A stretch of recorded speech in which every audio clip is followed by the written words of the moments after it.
Hi, welcome back to Stumpy Grump Scale Speed Shop. Today I have part 3 of my completed build series. This one will cover builds 11 through 15, and going back a little bit to the previous one when I did the 1966 Batman, that's kind of started a little run here I had with TV and movie cars. So we're starting this one off with the AMT Batmobile from the 1989 Batman movie with Michael Keaton playing the Batman. This one's molded in black, so I just kind of wet sanded it into a kind of the satin finish that it is. I didn't paint it or anything like that. I used Tamiya smoke on the turbine. Some of these parts down here, the wheels, the air intake or whatever that is there.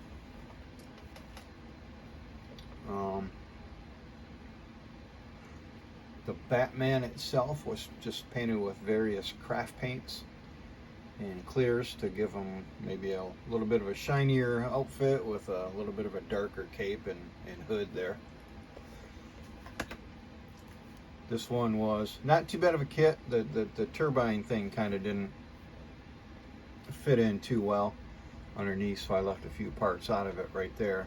But otherwise, pretty fun little kit.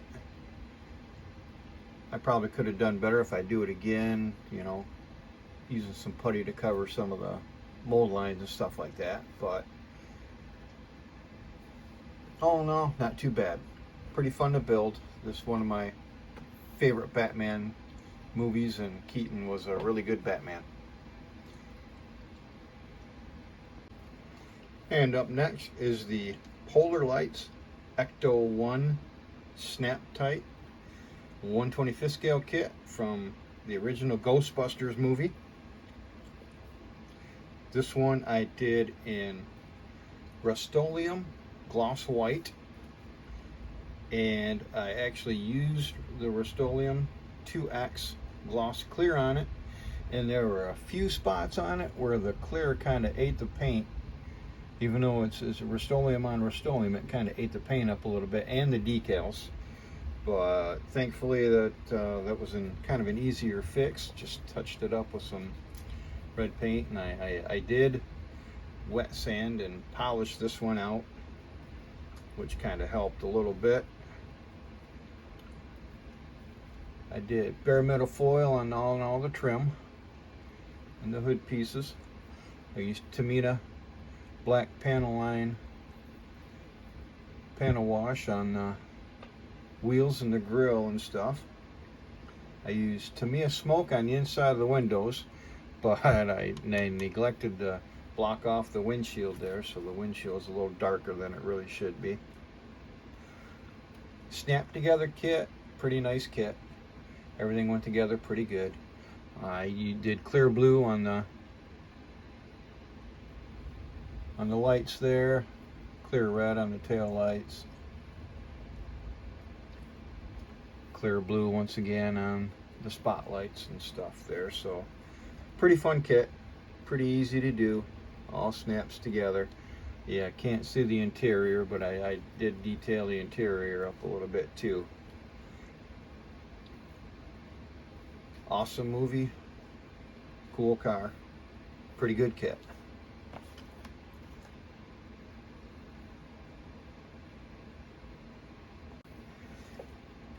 And up next, breaking up the TV and movie theme a little bit, is the Revel 1971 Plymouth Hemi Cuda. This one's in 1/24 scale. This is another one of those monogram molds from the 1/24 scale.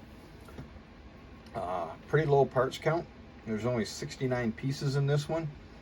Stuff like the muffler and most of the rear end and stuff like that is molded into the chassis and everything, so you can still detail it up pretty good, but just not separately, so it's a little bit more difficult to detail in my opinion, but it still yields a pretty decent looking car. Anyways, this one's done in Model Master Daytona Yellow. Did Rust-Oleum, Satin Canyon Black for the interior. I did some wood grain on the steering wheel and pistol grip shifter. I did bare metal foil on all the trim. I used Fireball Model Works white letter tire decals for the Firestone wide ovals. And the thing about these kits that I fixed with the other one I did, which is coming up much later, is down at the bottom here for some reason they made the front clip with that big separation line right there where you glue them together. And on this one I didn't do anything with it. And also the headlights are kind of far apart compared to the actual car. A little bit minor maybe, but just to nitpick a little bit. But typical good fit from Monogram, from your Monogram molds. So this would actually be a pretty good beginner kit for someone doing their first glue kit with a low parts count and all that. Just something to keep in mind possibly.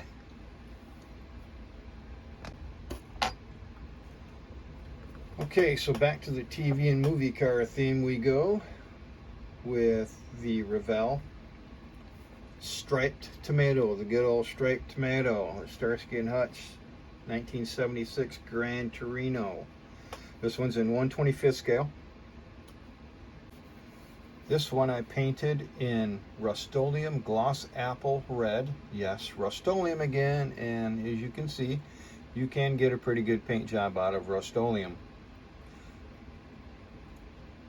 Just take some light coats to start with, and just don't go nuts with it because it goes on thick. It'll run and it will cover up some details if you go too thick with it. But a little bit of practice, you know what to expect, you know, kind of know what you're doing there, you can get a pretty good paint job out of it. No clear on this one. I learned my lesson from the clear on the Ecto 1 a couple builds ago. So I did not clear it. I just wet sanded it and polished it with Novus number 2. Again, Satin Canyon Black for the interior. Rust-Oleum, I did use that quite often for interiors. BMF for the chrome trim, bare metal foil.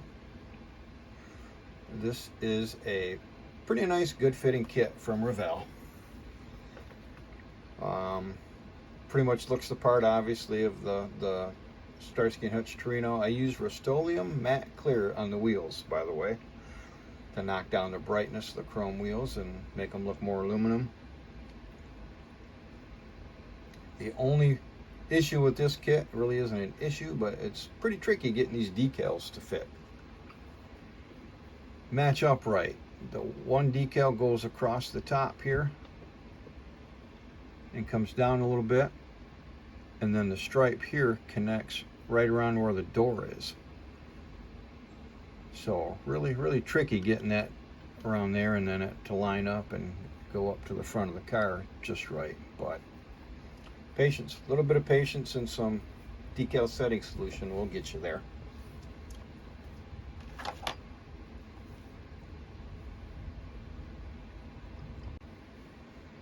Okay, and rounding out this segment, we have one of the most famous TV and movie cars of all, probably, is the Bandit Trans Am. The Revell Smokey and the Bandit 1977 Pontiac Trans Am in 1/25th scale. Can't really tell from the camera angle here or anything like that, but I did wire the engine. This one actually comes with the Bandit's hat. Pretty cool little extra part there from this kit. This lower parts count kit. I believe there's only, what was there, like 88 or 89 parts in this one? Let's look at the box. 89 parts in this one. Not a lot of parts, but a lot of molded in details. You can really detail this one up pretty good. It's pretty impressed. The T-tops on this one, I did spray Tamiya smoke on the inside of the T-tops to give them that tinted look and continue the decal along there. And I've got them just setting on, so they just pop right back off. Because most of the time this car was driven with the T-tops off. Some gold accents for the dashboard that I did, just using, I believe it was just Tester's gold enamel, I'm pretty sure. This one was painted in Tamiya TS14 black. I did clear it with Tamiya TS13 gloss clear. It was wet sanded and polished out. The decals on this one are pretty tricky, going up around here, around the top, around the window, and back down, and around the back end here, around the fender wells. They're a little tricky, but a lot of patience, a little bit of patience, and you can get them down there.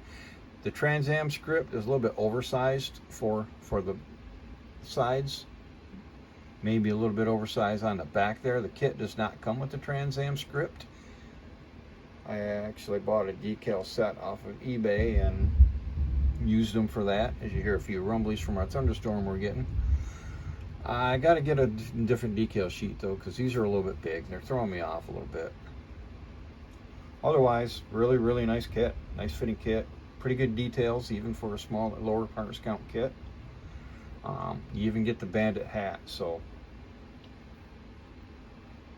can't really beat that. So that's going to round out segment 3 of my completed builds, numbers 11 through 15. Hope you enjoyed it. Thanks for watching. I'll catch you next time.